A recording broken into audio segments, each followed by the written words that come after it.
네, 정치권 관심 뉴스 짚어보겠습니다. 오늘은 정호김, 김영주 전직 의원 두 분 모셨습니다. 안녕하세요. 네, 안녕하세요. 네, 어서 오세요. 네, 앞서 전해드렸습니다만 오늘 총선 사전 투표 첫날부터 열기가 아주 뜨거웠는데요. 앞서 여야가 지지자들의 투표를 끌어올리기에 주력을 했죠. 영상을 먼저 보고 오시겠습니다.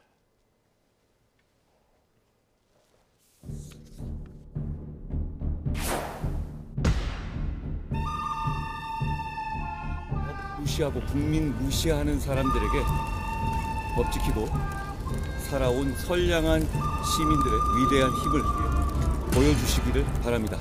이렇게 엄혹한 시기이기 때문에 정말 우리 국민들이 투표는 주권 행사는 나의 인생을 결정하는 거다.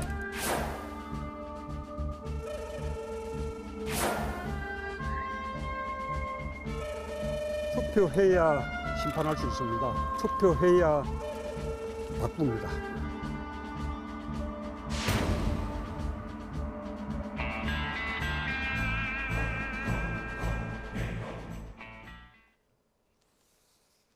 네, 오늘 첫날 사전 투표율이 15.61%.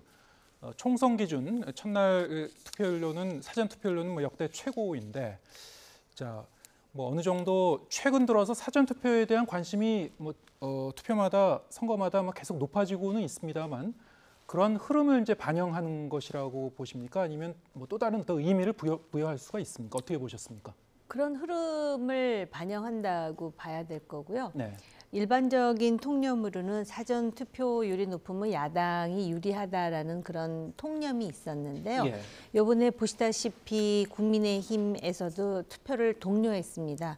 왜냐하면 본투표에 하겠다고 생각하고 있다가 막상 이런저런 사정으로 못하게 될 수도 있기 때문에 사전에 편리하게 굉장히 편리해지지 않았습니까? 시스템이. 네. 그래서 투표를 하도록 독려를 하고 총선뿐만 아니라 대선 때도 사전 투표율이 굉장히 높았던 것으로 제가 기억을 하거든요. 아마 내일 더 올라가지 않을까. 그래서 거의 사전 투표율이 40% 가까이 40% 가까이 이제 치솟을 것이다라고 또 예측하는 전문가들도 있는데요. 아무튼 이렇게 열기가 뜨겁다라는 것은 물론 각 당의 그런 동료 이유도 있지만 제가 볼 때는 그 야당 지지자들이 특히 젊은 층에서 사전 투표를 많이 하는 것인가라는 생각을 조심스럽게 해보게 됩니다. 예. 일단은 이제 청년층, 젊은 유권자들이 좀 더 적극적으로 나오는 것이 아닌가. 일단 우리가 좀 더 분석을 해봐야 되겠습니다. 어떻게 보셨습니까? 어쨌든 그러나 이제 젊은 층들이 전체적인 유권자 포션이 줄어드는 것도 사실이기 때문에 아마 가면 갈수록 진영 논리가 굉장히 득세하면서 팽팽하게 여야 모두가 직결이 되고 있다는 거고, 또 하나는 이번에는 어쨌든 대통령께서도 그리고 또 양쪽의 선대위원장들이 다 사전 투표를 하셔서 보통 본 투표에 하시는 게 일반적인 형태인데, 특히 이제 보수 지지층들의 일부가 원래는 사전 투표를 좀 꺼려하는 그런 현상들이 좀 있었는데, 이제는 처음에는 역사적으로 보면 이제 부재자 투표로 시작했습니다만은 이제는 사전 투표라는 개념 자체보다는 본 투표가 2번 있다, 3번 있다 이렇게 보는 것이 더 맞지 않을까. 거의 본 투표다운 사전 투표가 됐기 때문에 포지션이 더 많이 그전에 비해서 많이 올라가고 있는 것도 사실이고, 특히 여권에서 사전투표를 굉장히 독려하고 있습니다. 네. 왜냐하면 일부 보수층들이 사실 사전투표를 꺼림직하게 생각하는 부분이 있었기 때문에 그래서 더 많이 말하자면 투표율이 올라가는 것이라는 것이고, 또 하나 특이점은 이번에는 제도포 투표율도 62.8%까지 올랐거든요. 그러면 사실은 조금 이게 약간은 이제 분위기가 굉장히 과열될 분위기가 있다. 투표율이 70%, 80%까지 갈 가능성이 있다라는 것을 이렇게 미리 징조적으로 보여주는 거 아닌가 그렇게 보여집니다. 네, 기본적으로 유권자들이 적극적으로 참여하는 것 자체는 바람직한 현상이긴 합니다만, 자, 이걸 어떻게 해석할 것인가 이런 문제가 있는 것이고요. 일단은 그럼 내일도 역시 이런 추세를 쭉 끌고 가서 이 최종 투표율까지 견인할 걸로 보십니까? 어떻게 보십니까?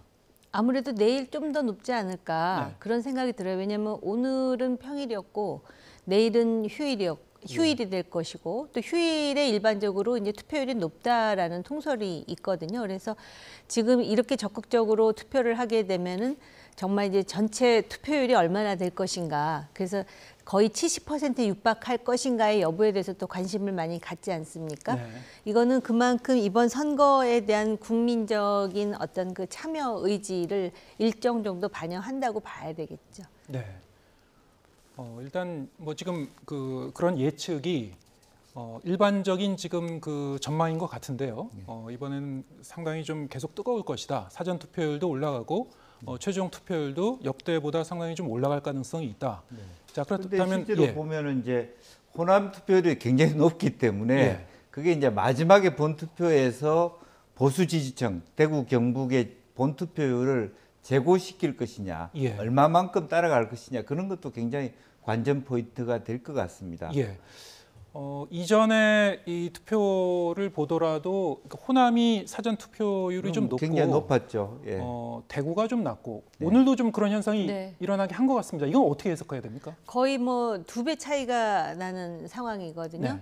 그런데 아마 이제 보수 아까 김 의원 잠깐 말씀하시던데 이 진영 중에서 그 보수 진영은 과거에서부터 그 부재자 투표 내지는 사전 투표에 대한 불신이 좀 있었습니다. 예. 그래서 4년 전 총선을 기억을 해보면은 실제로 투표함을 열었는데 지역구에서는 굉장히 그 경합을 벌이다가 사전 투표함이 열리면서 완전히 반전이 돼서 민주당이 대승하는 그런 이제 그 드라마가 펼쳐지지 않았습니까? 예. 바로 그런 기억 때문에 사실은 사전 투표에 대한 의구심이 굉장히 높았었습니다. 예. 그러나 이제 그것이 그 지난 보궐선거 그리고 대선으로 이어지면서 부정선거에 대한 그 불신 내지는 그 의심이 이제 많이 이렇게 불식이 되면서 그리고 또 보수 정당인 국민의힘에서도 당 지도부가 사전 투표 하시라고 이렇게 또 많이 이제 그 독려를 하는 그런 분위기로 줄어들기는 했지만 여전히 대구와 그 호남을 비교할 때 대구는 원래부터가 사전 투표율이 좀 낮았다라고 예. 하고요. 호남의 경우에는 자신들의 어떤 목표가 분명할 때는 투표율이 굉장히 높은 경향을 보입니다. 예를 들어서 자기들이 지지하는 후보가 아무래도 당선될 가능성이 없으면 좀 투표율이 저하되고요. 그리고 이번에는 이렇게 높다라는 거는 민주당이 상당히 고무적으로 인식할 가능성이 있습니다. 네. 지금 말씀하신 대로 좀 연배가 있으신 이 연령층에서 그리고 이를테면은 뭐 대구 경북 뭐 이런 그 여러 가지 특성을 이제 같이 이제 봐야 될 것 같은데 대구 지역 같은 경우에 그리고 뭐 경북 지역도 이제 아울러서 우리가 같이 이제 추론해 볼 수는 있겠습니다만 특히 이제 대구 같은 경우에 오늘 좀 낮게 나왔으니까 네.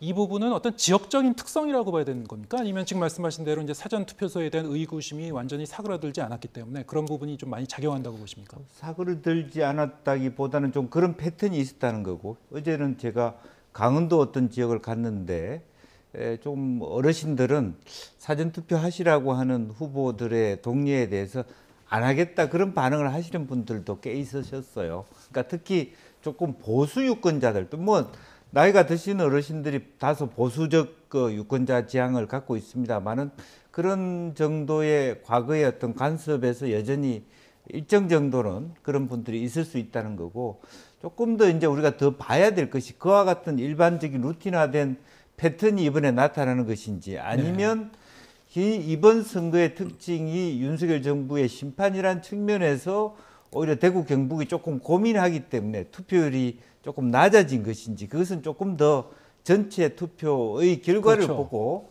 평가할 부분은 아닌가 그렇게 생각이 이전에 듭니다. 이제 선거 패턴을 이제 분석한 그 연구 결과들을 보면은 좀 연령대가 높으신 분들은 본인이 이제 원하는 그런 그 지지하는 정당의 투표를 이를테면은 그날의 환경이 어떻든 뭐 날씨가 나쁘건 좋건 일단 반드시 반드시 간다 이런 성향이 있고 오히려 젊은층 같은 경우에는 좀 날씨가 나쁘거나 다른 변수가 작용하면은 좀 안 갈 수도 있고 뭐 이런 식으로 이제 해석이 되곤 했습니다만 사전 투표 결과를 보고는 또 저희가 좀 이런저런 해석을 하게 되는군요.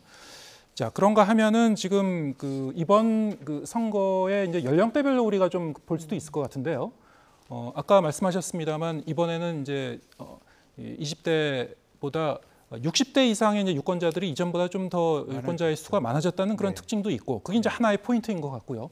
또 다른 포인트는 지금 어쨌든 전반적으로 투표율이 높아진다는 것은 아까 말씀하신 대로 젊은 층이 좀 더 적극적으로 나섰을 가능성도 우리가 이제 배제할 수는 없는데 그렇다면은 2030의 투표 패턴, 특히 이제 20대를 중심으로 뭐 부동층도 상당히 좀 많이 숨어 있었을 텐데 네. 이 사람들이 적극적으로 투표했을 때 어떤 그 현상이 나타날 것인가? 특히 그 부분은 우리가 남녀 성별로 이렇게 구분해 보더라도 좀 이전에는 좀 다르게 나타난 선거도 있지 않았습니까? 그렇습니다. 어떻게 좀 작용한다고 봐야 될까요? 지난 대선 때도 그랬고 대선 직전에 이제 그 서울시장, 부산시장 보궐선거 때도 그랬고요. 그 20, 30대 남성을 소위 그 뭐라 그럴까 보수 정당에서 이렇게 견인하는 예. 그 역할을 했던 사람이 바로 이준석 대표였었죠. 그래서 상당히 그것이 효과를 본 사례도 있는데요. 지금은 이준석 대표가 이제 새로운 개혁신당의 주자가 되어 있고 또 2030이 숫자로 볼 때 그렇게 많은 수치는 아니에요. 예. 그런데다가 과거에는 2030은 진보 그리고 이념의 왼쪽 이렇게 생각을 했었는데 지금 그 경향성은 많이 달라졌습니다. 그래서 오히려 2030이 어떤 면에서는 가장 실용적이고 합리적인 측면이 있어요. 왜냐하면 자신의 어떤 그 이해라고나 할까요? 젊은 층의 어떤 그 마인드로 그런 판단을 하기 때문에 이념에 경도되어 있거나 그렇지 않습니다. 그래서 있는 그 자체로 상황을 파악해서 판단하는 경향이 있고요. 오히려 지금 보면 40, 50 세대가 민주당이나 조국혁신당을 지지하고요. 그다음에 60, 70 중에서도 60대의 일부는요. 이미 586 세대가 이제 60대로 들어오면서 그렇죠. 사실은 70대 이후 특히 60대 후반부터는 아직까지도 보수 정당을 강력하게 지지하는 경향이 있지만 60대라 그래서 또 다 그렇다고 일반화하기는 어려울 것 같습니다. 그럼 질문하신 2030이 어떻게 보면은 전체 수치로 보면은 적은 수에 해당할지 모르나 지금 이 사람들이 대다수가 부동층이라고 볼 수가 있고요. 또 일설에 의하면은 그 자기가 누구를 뽑을 것인지를 10명 중에 1명은 투표일 날 결정하는 그런 세대라고 합니다. 그런데 이 사람들도 지금 어느 정도 갈라져 있어요. 예를 든다면은 정권 심판을 해야 된다라고 보는 쪽도 있지만 최근에 민주당 내에서 불거진 그런 어떤 막말이라든지 또는 그 부동산과 관련한 그런 논란이라든지 또 심지어는 국민 눈높이 그리고 2030에게 희망을 주는 그런 후보인 줄 알았는데 막상 자신은 자기 자식에게 굉장히 엄청난 재산을 증여해주고 자기네들이 생각하는 2030과는 전혀 다른 어떤 특권층 또는 기득권을 가진 2030이 있다라는 것에 좌절감을 느낄 만한 그런 또 주자가 등장함으로써 과연 2030이 전체 다수가 어느 쪽으로 쏠릴 거라고 생각하기가 간단치가 않다라는 것이죠. 예. 그러니까 청년층도 상당히 좀 전략적 투표를 한다 어떻게 보면. 저는 그렇게 생각합니다. 근데 이번에 이제 박빙 지역이 뭐 한 수백 표, 수천 표 차이로 이제 승부가 가려질 수 있는 그런 지역도 많다고 하니까 그러면 이런 그 숨겨진 부동층에 해당되는 특히 이제 젊은층에서 어느 쪽으로 선택하느냐가 상당히 좀 관건이 될 것 같고 지금 말씀하신 대로 이를테면은 뭐 60대 이상의 유권자 같은 경우에도 이전에는 좀 정치 이 분석을 하는데도 상당히 좀 그 편한 그런 측면이 있었는데 좀 더 유권자의 성향이 이제 다변화되고 복잡해지니까요. 연령층도. 그렇습니다. 예, 정치적인 분석을 할 때도 상당히 좀 더 난이도가 높아지는 것 같습니다. 어떻게 보고 계십니까? 그렇습니다. 실제적으로 이제 60대, 70대들, 50대들이 그 전체 50% 이상 차지했다라고 하는 부분인데 아마 60대 중반까지는 완전히 보수화됐다고 말하기는 어려울 것 같습니다. 아까 정 의원님 말씀하신 대로 저 역시 586 세대인데 60대가 들어가는데 의식이 그렇게 쉽게 바뀌지가 않아요. 그러니까 그런 부분들이 있는데 그런 의미에서는 이제 실제로 뭐 60대가 많이 투표했다고 일정 정도 누구한테 일방적으로 이롭다라고 분석하기는 좀 어렵다. 이제부터는 그런 게 하나 있고 20대의 경우에는 사실은 지역구는 좀 분산될 것 같습니다. 지역구 투표는. 그러니까 정권 심판에 대해서 야당을 지역을 뽑는 사람이 있고 또 야당이 지금 형태로 공천 잡음이 있기 때문에 특히 MZ세대나 젊은 세대들은 굉장히 부조리한 부분을 반감이 많기 때문에 차라리 어쨌든 정권 심판보다는 여당을 찍겠다, 좀 더 깨끗해 보이는 예. 그런 이제 선택을 할 수 있고, 또 하나는 이제 비례대표에 있어서는 결과적으로 조국 혁신당이 좀 손해를 보는 형태가 되고, 20대에 있어서는 네. 차라리 이준석 그 개혁신당한테 표가 가는, 예. 그래서 이준석 신당 20대가 더 많음으로써 예컨대 개혁신당 비례대표가 2번에서 3번으로 3명 정도까지 늘어날 수 있는 가능성도 조금 열려 있다.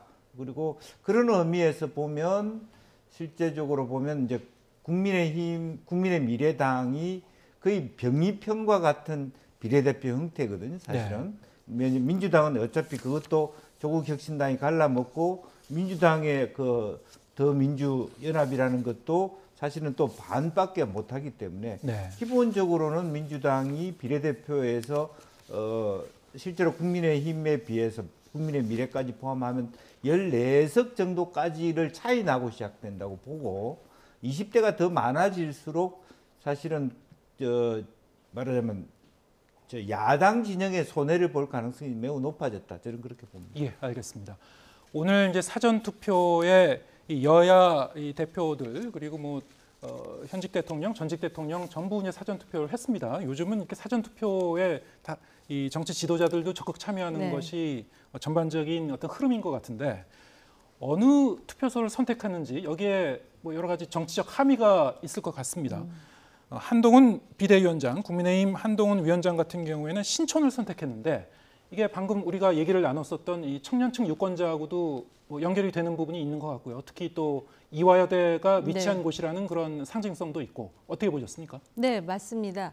그 신촌이 이화여대뿐만이 아니라 그 대학이 많지 않습니까? 예. 그러니까 2030 세대에 그 공을 들이는 모습에 더하여 최근에 큰 정점이 되고 있는 김준혁 후보의 막말 논란을 다시 한번 이렇게 부각시키려는 정치적 의도가 있으리라 보입니다. 사실은 이것이 그 총선 때고 정치적인 의미만을 부각하는 그런 차원이 아니라 어떻게 보면은 굉장히 심각한 문제죠. 왜냐하면은 국민의 대표를 뽑는 것이고, 또 국민의 대표인 국회의원은 김영주 의원께서도 동감하시겠지만 사실 이 어떤 말을 하느냐, 어떤 내용으로 이게 굉장히 중요한 비중을 차지하는데, 그 역사학자로서의 자신의 역사관을 물론 거의 유튜브나 이런 그 채널을 통해서 날 것으로 이제 그 소위 표출했다라는 그런 그 사실을 감안하더라도 상당히 왜곡된 역사, 그리고 실제로 역사적인 증거가 없음에도 불구하고 자기 스스로가 각색을 해가지고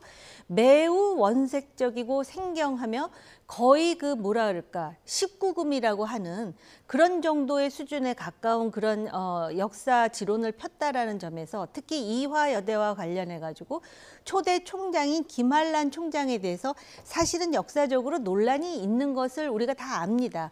그 일제 시대 말에 본인이 보였던 친일 행각과 더불어서 굉장히 논란의 중심이 있는 인물이긴 하지만은, 지금 문제를 우리가 삼고 있는 것은 그 부분이 아니라 오히려 이 김 후보는 그 이제 해방 후에 미 군정이 시작되고, 그러면서 미 군에게 마치 또 이화여대생을 성상납했다라는 식으로, 물론 했다고 단정하지는 않습니다. 자기는 그렇게 생각한다고 말하지만은 듣는 사람 입장에서는 사실 이화여대가 가지는 그 의미는요, 전 세계에 여대가 이런 규모의 여자대학이 없습니다. 그러니까 같은 한국인으로서 제가 이화여대를 나오지 않았어도 굉장히 자긍심을 가지고 바라봐야 될 그 학교를, 그 마치 또 선배 여대생들이 미국 군정 시절에 미군들의 성상납의 대상이 된 것 같은 인상을 주는 그런 왜곡된 역사관, 그리고 또 그걸 맞다고 당해서 맞장구 치는 사람들이 있는데요.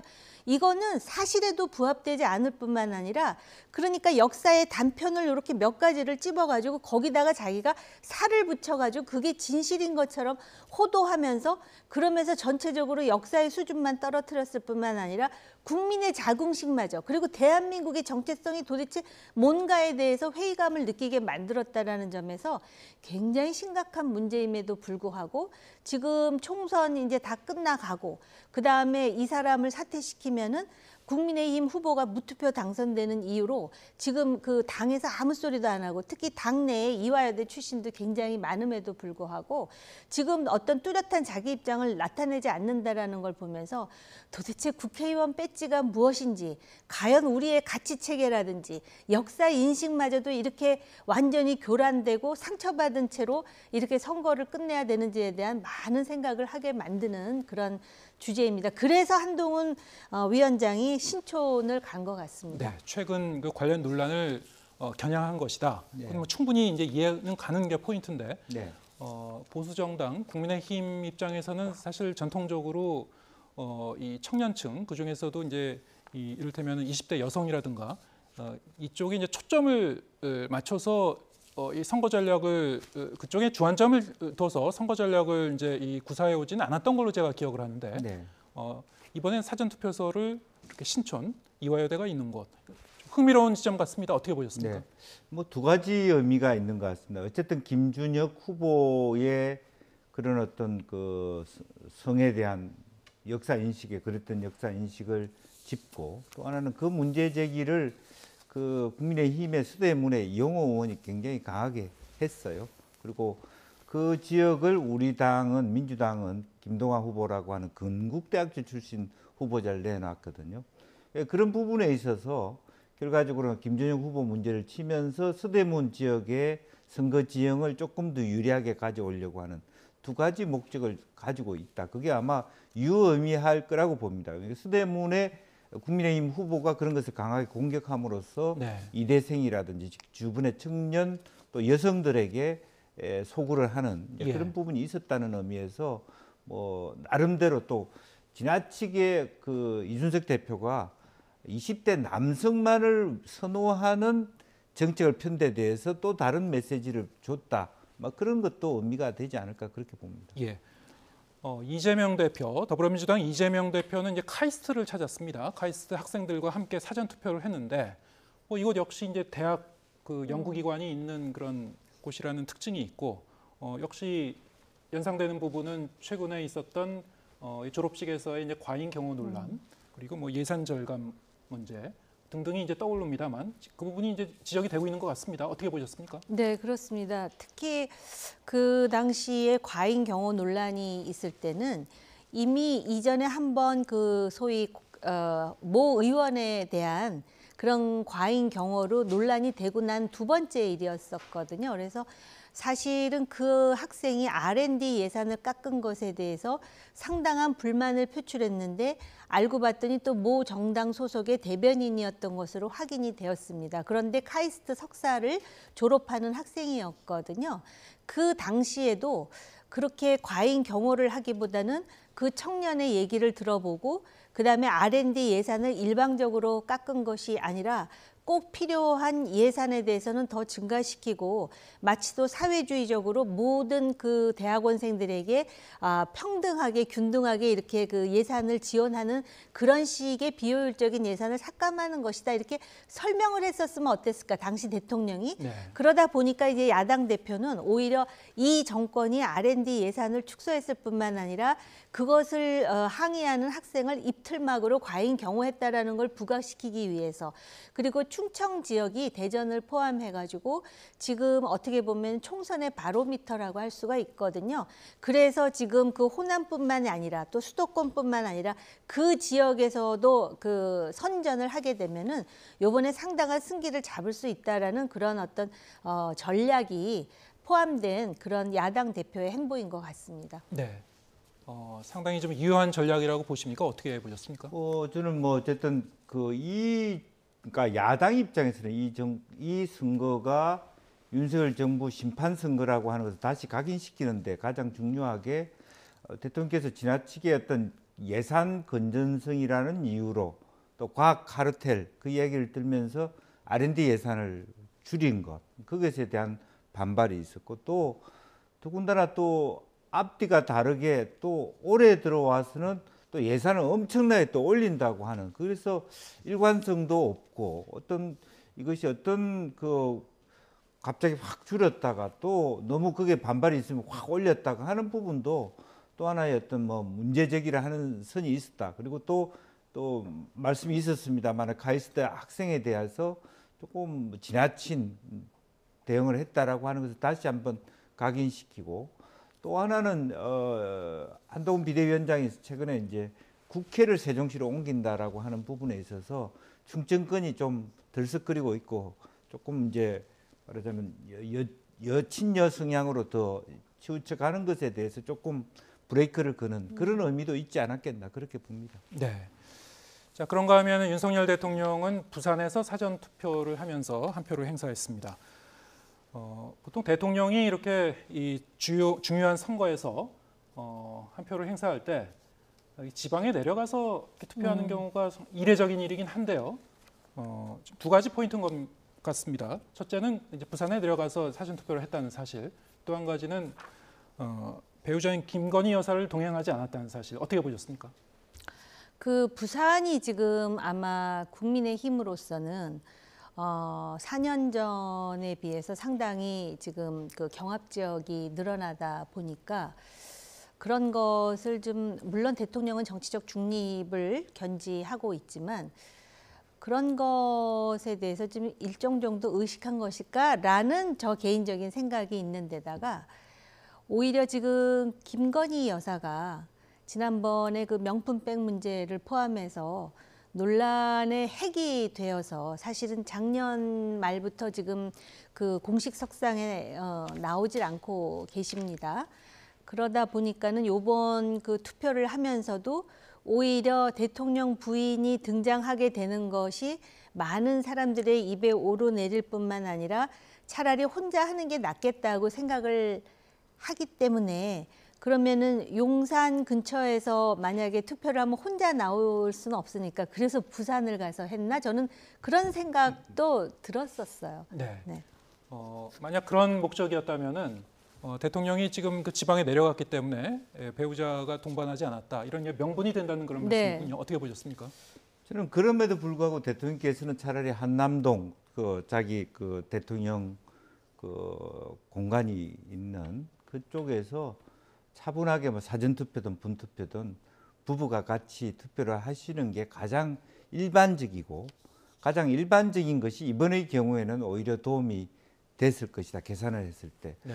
지금 현재 부산에 가서 하심으로 인해서 실제적으로 보면 선거에 개입하려나 대통령께서, 예.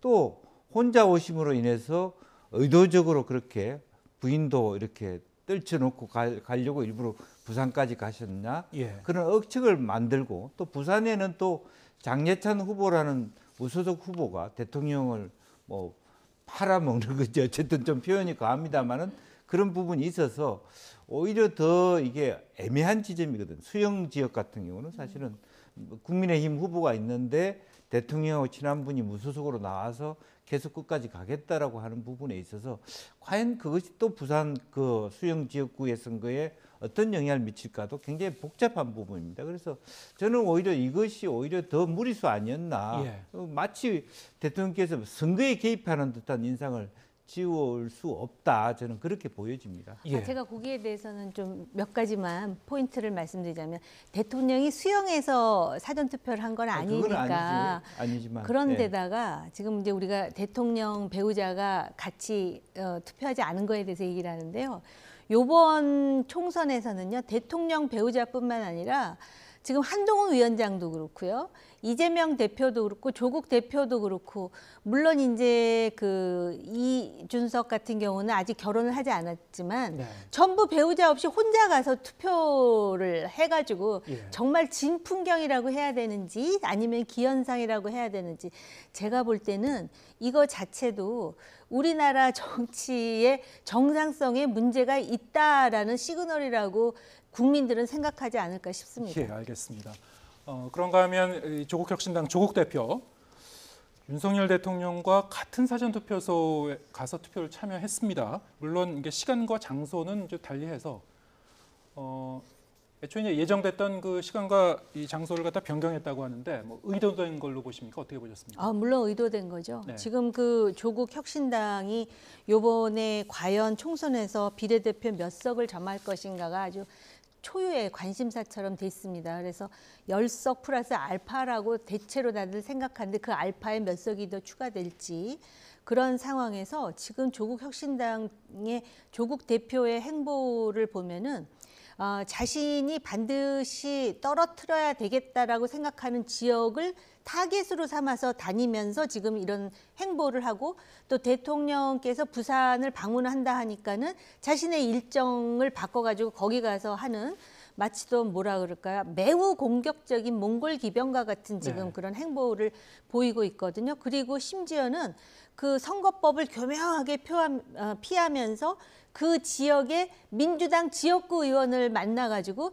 마치 또 덕담을 나누듯이 그게 어떻게 덕담입니까? 실제로 보면은 그 사람 선거 지원하는 거라고 사람들이 많이 상상할 텐데도 불구하고 그렇게 해가지고선 지금 특히 부산 지역을 상당히 표현은 상당히 제가 지금 과한 표현밖에 생각이 안 나는데 교란시키고 있다고나 할까요? 예. 지금 그런 상황입니다. 그래서 대통령 행보에 대해서도 거의 쫓아가서 자기도 거기서 하다시피 그렇게 지금 행보를 보인다라는 거는 앞으로 조국 혁신당이 총선 후에 어떤 그 스텝을 밟을지를 우리가 가늠하게 하는 장면입니다. 네, 앞으로 이제 예고편일 수도 그렇습니다. 있다.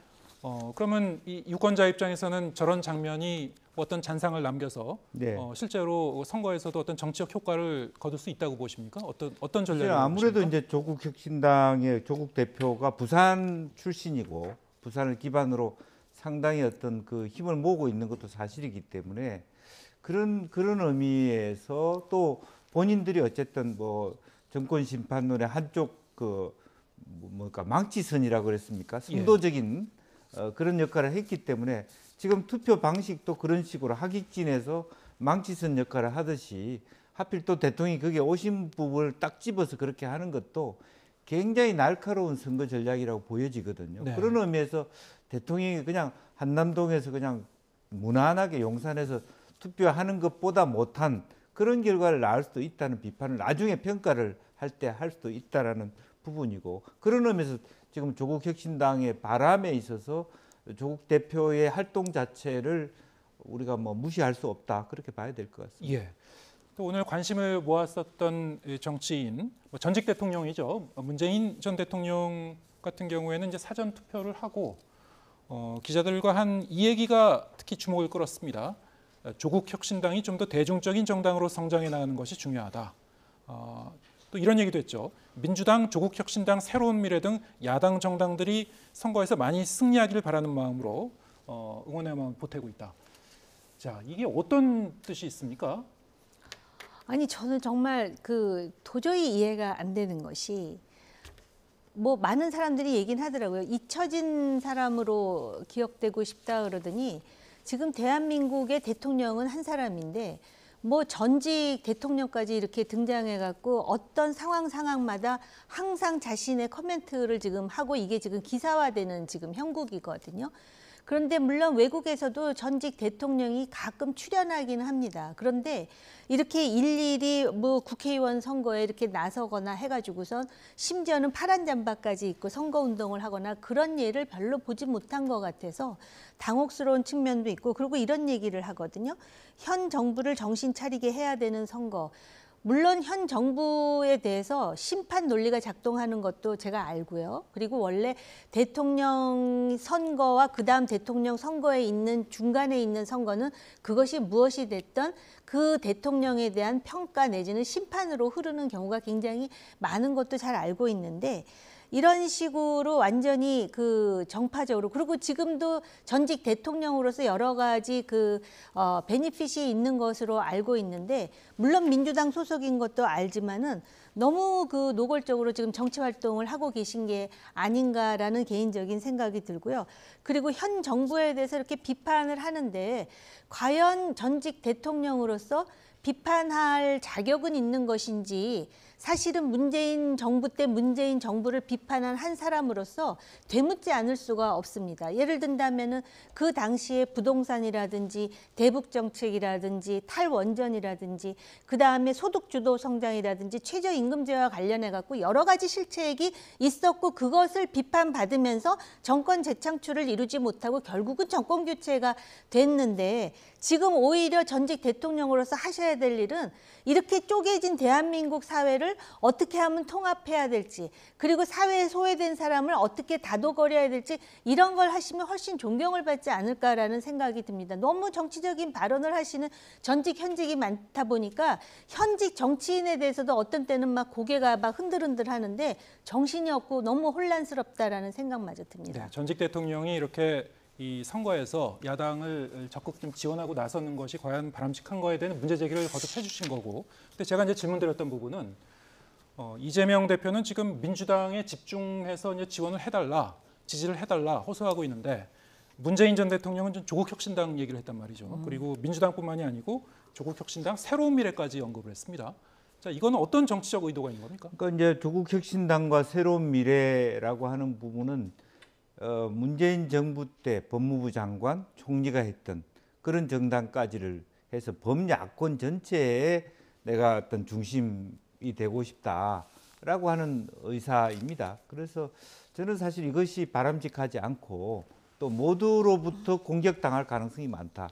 뭐 여권은 물론이고 민주당은 민주당대로 또 다른 정파에서 물론 조국혁신당이나 새로운 미래에서 문재인 대통령을 뭐 비판할 가능성은 없지만 그래도 가장 큰 민주당의 강성 지지자층은 문재인 대통령에 대해서 아주 거칠게 비난할 가능성도 있다라고 보이지고요. 지금처럼 양극단이 충돌하고 있는 상태에는 어쨌든 정권 연장에도 실패한 또 당사자이기도 하기 때문에 그리고 실제로 더 깊이 들어가면 윤석열 대통령을 만들어 주신 분이 사실은 검찰총장으로 키워 주신 분이 말하자면 문 전 대통령이시기 때문에 오히려 소폭 행보 또 행보를 안 하시는 것이 훨씬 야권의 승리에 도움이 될 텐데 본인은 이렇게 나름대로 도움이 될 거라고 혹은 자기 주변에 나타난 자기와 같이 일했던 참모들의 선거를 돕는다고 하지만 결코 우리나라의 정치 발전, 정치 문화에 있어서 해악을 끼치고 있다. 저는 좀 비판적으로 보고요. 이런 상태, 즉 대통령께서도 서울에서 하지 않고 전직 대통령도 이렇게 뛰어든다는 것은 저는 이 정치권의 아놈이다, 탈규범화다라고 매우 우려스러운 현상이다 그렇게 봅니다. 네. 자, 오늘 이 사전투표 첫날 여야 대표가 유세를 이제 이것저것을 다니면서 상당히 좀 그 날선 발언들을 내놓기도 했는데요. 한동훈 위원장 같은 경우에는 최근 논란이 되고 있는 일부 야당 후보 그리고 민주당을 싸잡아 비판하기도 했습니다. 자, 그 부분 직접 듣고 오시겠습니다. 김준혁이라는 극단적 혐오주의자에 대해서 더불어민주당이 이재명 대표가 그리고 비례대표로 나선 용해인이라는 후보가 계속 비호하고 있습니다. 저분들은 저런 정치를 하겠다는 겁니다. 그냥 꽝이 무슨 일 있으면 머리 박고 뭐가 없는 듯 하듯이 그냥 무시합니다. 여러분의 분노를 꽝처럼 무시하고 있습니다. 더불어민주당과 조국당은 이런 식입니다. 조국 대표가 조국식의 사회주의를 얘기했습니다. 이 사람들은 자기들 가족만 잘 살고 나머지는 다 하향 평준화를 해야 한다고 주장하는 거 아닙니까? 이런 적반하장 세력에게, 범죄 세력에게 이 나라의 미래를 맡기실 겁니까? 절대 그럴 수 없다는 말씀입니다. 예. 그동안 한동훈 위원장이 강조했었던 그 이른바 이제 범죄자 심판 프레임, 자, 이런 관점에서 보면 되는 겁니까? 어떻게 보셨습니까? 네, 아마 그 프레임으로 이제 닷새밖에 안 남았잖아요. 예. 그래서 계속 이제 사력을 다하고 있는 모습이긴 한데요. 이게 이제 정권 심판과 2조 심판 어느 것이 더 먹힐 것이냐는 이제 총선이 끝나면은 그 의석수를 보면은 확인할 수 있을 것 같은데요. 제가 볼 때는 지금의 분위기는 아무래도 정권 심판이, 왜냐하면 경제의 물가라든지 이런 문제, 근본적인 문제가 있기 때문에, 그러다 보니까는 여당의 선대위원장 또 비대위원장으로서 지금 이런 그 정권 심판론을 논할 자격이 있는 사람이냐라는 부분을 굉장히 부각하고 있는 것이죠. 네. 아울러서 이제 이 이슈들이, 관련 이슈들이 이제 젊은 층을 소구하려는 의도도 좀 담기지 않았나 이런 생각도 들었는데 어떻게 보셨습니까? 아마 이제 오늘 미추홀구 아까 보니까 윤상현 의원 지역구는 인하대학교가 예. 있는 그런 지역입니다. 아마 젊은이들을 대상으로 저런 얘기를 했다라고 보여지는데, 실제로 계속 거의 반복적인 저런 메시지가 당장 저 같이 서 있는 윤상현 후보한테는 어떻게 느껴졌을까? 사실은 어찌 보면 전체적으로 공격하고 있습니다만은 인천 미추홀구에 가서 수원 정 선거에 대해서 얘기하시는 거거든요. 어찌 보면 이수정 후보하고 김주영 후보에 대한 얘기를 하는 것인데, 오히려 전통적으로 보면 윤상현 의원을 굉장히 높여주고 그런 부분들이 물론 있었을 겁니다. 그 부분만 이제 편집이 됐으니까 공격적으로 김준영 후보에 대한 비판을 하고 있습니다만은, 실제적으로 어떤 국민들이 생각하는, 또 일반인들이 생각할 것은 물가 걱정, 경제 걱정인데, 너무 지나치게 또 하나의 스테레오타입화된 그런 어떤 범죄 집단으로서의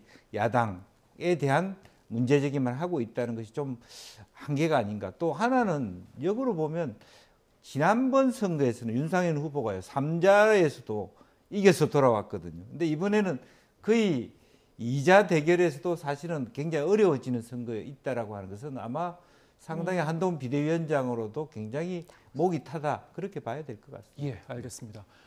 이재명 대표는 이제 충청권을 갔죠. 아까 말씀하신 대로 이 충청권, 중원으로서 항상 선거마다 이제 바로미터가 된다는 그런 중요한 지역이긴 한데, 자, 이 지역에 가서 이재명 대표가 윤석열 정권의 회초리를 들어야 한다, 이런 얘기를 했습니다. 발언 듣고 오시겠습니다. 국민의힘 정권의 기대를 가지고 계신 분들께도 이렇게 말씀드리고 싶습니다. 우리가 사랑하는 자녀일수록 잘되게 하기 위해서 잘못된 길을 가면 더 엄히 훈계해야 되는 것 아니냐. 더 잘하게 하려면 지적을 하고 경고를 해줘야지. 그래도 괜찮아, 저래도 괜찮아, 아무렇게 해도 괜찮아, 이러면 결국 그 자녀들 망치는 것 아니겠습니까? 책임을 물어야지요. 정신을 차리게 해야지요. 투표해야지요. 주권을 행사해서 그들이 제정신 차리게 만들어야 하지 않겠습니까? 정권 심판론을 이제 강조하는 그런 발언들인데, 최근 들어서 이재명 대표의 얘기를 들어보면은 상당히 좀 강도 높은 얘기도 한때 많이 나오다가, 이를테면은 탄핵을 시사하는 발언도 많이 했었던 그런 그 기간도 있었고, 그런데 어제 이제 부산에 가서는 조금 수위를 조절한 거 아닌가, 뭐 이런 그 평가가 나왔습니다만, 오늘도 좀 훈계해야 된다라는 그런 그 취지의 얘기들. 자, 이거는 정권 심판론을 강조하되 저거 역시 약간 수위를 조절한 겁니까? 어떻게 보셨습니까? 그러니까 굉장히 전술적으로 뭐라 그러지? 영리하다 그러나 영악하다 그러나, 지금 그런 전술을 구사하는 거라고 생각하는 게, 오늘 방문한 지역이 주로 충청북도, 옥천, 청주, 공주, 보령, 천안 이런 지역이잖아요. 예. 여기는 진짜 지금 그 지지세가 팽팽한 지역이에요. 달리 말씀을 드리자면 국민의힘 지지층이 상당수가 있는 것이죠. 예. 그런데 가가지고선 과거처럼 뭐 쫓아내겠다 이런 식으로 자극적인 표현을 썼다가는 오히려 지금 중도 내지는 아직 마음의 결정을 내리지 않은 사람을 이탈시킬 수 있다고 생각하니까, 사랑하는 자녀일수록 잘 되게 하기 위해서, 도대체 이재명 대표가 언제부터 이렇게 윤석열 대통령을 사랑하는 자녀로 생각을 했는지는 모르겠는데, 그러면서 훈계해야 됩니다, 뭐 이런 식으로 순화한 그런 그 용어를 쓰는 것이죠. 그리고 이제 그 순화된 용어를 쓰는 이유 중에 하나는, 막판에 본인이 말이 굉장히 거친데 조금이라도 말실수가 나서 돌출 변수가 생기면 이게 결정적인 영향을 줄 수 있다라는 그러한 그 우려 때문에 굉장히 조심하고 있다라고 보여져요. 예. 부산 지역에서의 발언과 같은 연장선상에서 우리가 이제 해석을 할 수 있는 부분인데, 상당히 좀 전략적으로 수위를 조절한 발언이다. 어떻게 보셨습니까? 그렇습니다. 어제 발언한 곳이 부산 수영이에요. 수영은 굉장히 낙동강 벨트하고 또 다르게 굉장히 보수적인 곳이기 때문에 거칠게 발언하기 어렵다는 거 하고 충청권은 또 대통령과 사실은 고향이라고 하는 그런 의미를 가집니다. 그렇기 때문에 굉장히 순화된 표현을 하지 않으면 역작용이 생긴다. 부정적인 마이너스가 생긴다는 생각도 있을 거요. 또 초접전 지역입니다. 사실은 그런 부분이 있어서 언어 표현이 잘못하다간 오히려 괜히 이재명 대표 와서 설화가 생겨서 선거에 마이너스를 일으켰다 이렇게 얘기하기 때문에 아주 그런 부분을 굉장히 염두에 둔 것 같습니다. 예, 알겠습니다. 오늘 말씀 여기까지 듣겠습니다. 정호김, 김영주 전직 의원 두 분과 함께했습니다. 고맙습니다. 네, 감사합니다.